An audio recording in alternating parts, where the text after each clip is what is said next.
કે રામે તો ગણ્યા ગાંઠા તેના સબરીથી માંડી તમે ગમે અહલ્યાથી માંડી અને ઘણા તમે દાખલા, પણ રામના નામે તો પ્રાણી માત્ર ને તારી લીધા સાહેબ. રામ એટલું આવી જાય, બોલાઈ જાય, આય તા તો ભવસાગર તરી જાય.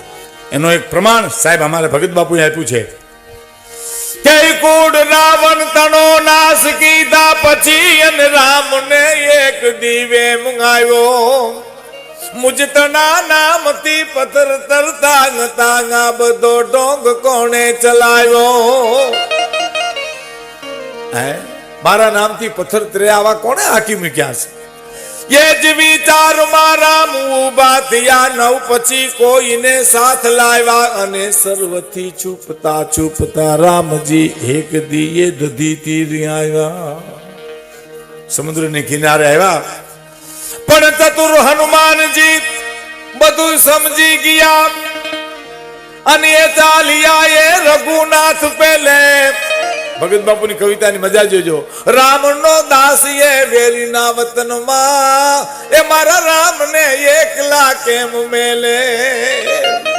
હનુમાનજીને ખબર પડી કે મારા પ્રભુનું ચિતડું ચગડોળે ચડ્યું છે અને આ તો વેરીનું વતન છે. રામ જ્યાં જવાના હતા ત્યાં પેલા હનુમાનજી જતા રહ્યા સાહેબ. અને પછી કર્યું શું?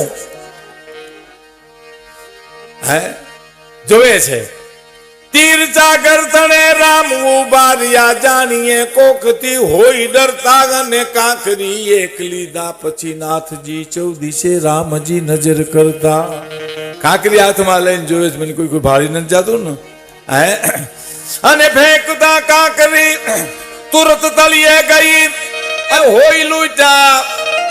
રામ પોતા થકી ખૂબ બોઠા પડ્યા, એને શરમના શેરડા મુખ છૂટ્યા. યામ જ્યાં કાંકરી સમુદ્રમાં નાખી અને હળેરાટ તળિયે ગઈ અને તસ્કરે જાણીએ હોય લૂટ્યા સાહેબ. ચોરે લૂંટી લીધા હોય રામ થઈ ગયા અને રામ બોઠા પડ્યા. ઓ આ તો કાંકરી તો બુડી ગઈ. પણ ચોરના જેમ સંતાપ હનુમાનજી વૃક્ષની ઘટાથી નીરખે છે. ચિત્તમાં કપીને ખૂબ વિસ્મય થયો, એ મારો આ રઘુનાથજી શું કરે છે? ચરણમાં જઈ કપી હાથ જોડી કહે, નાથ આવી મતી કેમ આવી? હાથ જેનો ગ્રહો એને ફેંકતા આપના બિરદની શરમ નાવી. હે રઘુનંદન, તમે દશરથના દીકરા છો, કૌશલ્યાના જાયા છો, ભરત અને લક્ષ્મણના ભાઈ છો. જેનો હાથ પકડી દરિયામાં ફેંકી દેતા તમને તમારા બિરુદની શરમ ના આવી? હનુમાનજી કે તમે રઘુકુળમાં જન્મા છો ભૂલી ગયા? તારનારા બની નિર્મા થકેલો અને માફ કરજો કરી ભૂલ બારે. હવે તમે તરછો છો તે અને નાથજી ત્રણ લોકમાં પછી કોણ તારે? ઓલા તો પથ્થર અમે મૂકતા હતા અને પ્રભુ તમે તારી લેતા હતા, પણ તમારા હાથમાંથી છૂટ્યા પછી તમારાથી કોણ મોટું છે? એમ મારે તો મારો રામ જોઈએ, મારે મારો રાઘવ જોઈએ છે. અને અંજની માની એને કોખું જાલી અને નીત રખો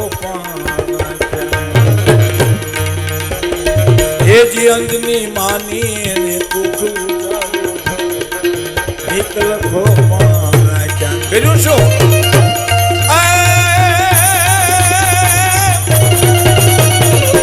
ચોકી રામની કદી ન છોડી એને જાપે ઉતારા રાખ્યા.